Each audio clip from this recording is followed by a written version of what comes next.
বাড়িতে চাল বাড়ন্ত, নুন তেলটিও শেষের পথে।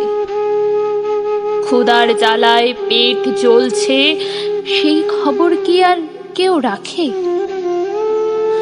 দুটো সন্তান, কি বা বয়স, একজন 4, অন্য 6। ওরা বোঝে না কোনো রাজনীতি, ওরা শুধু ক্ষুধার অন্ন চায়।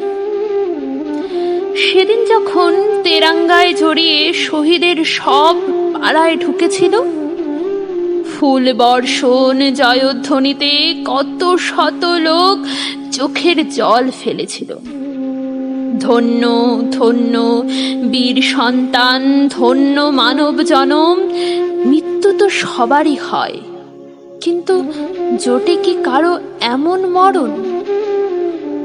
দুটি শিশু নীরবে দেখেছিল তাদের পিতার মৃতদেহ। সেই বয়সে বুঝতেই পারেনি কাঁদছে কেন সব আত্মীয়।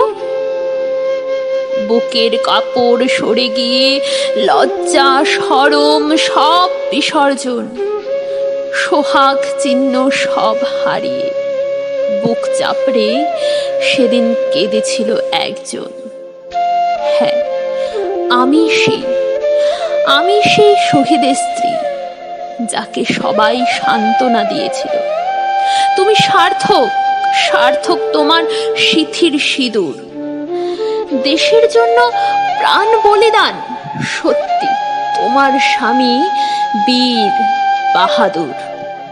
কত ঘোষণা, কত সমবেদনা, কত শত টাকার অনুদান, আজকে কেউ ফিরেও তাকায় না। বেঁচে আছে নাকি মরে গেছে বীর শহীদের স্ত্রী সন্তান। সামান্য কিছু পেনশন আসে, তাতে কি আর সংসার চলে? তাও মাঝে সাঝে যায় আটকে, 2-3 মাস হয়ে যায় পার। যারা একদিন পাশে দাঁড়িয়েছিল, গর্ব করেছিল এই বলিদানে, তাদেরই কেউ কুমন্তব্য করে, আজ কুনজর দেয় এই শরীরে। বেধবা তো বেধবাই হয়, হোক না সে কোনো শহীদের স্ত্রী।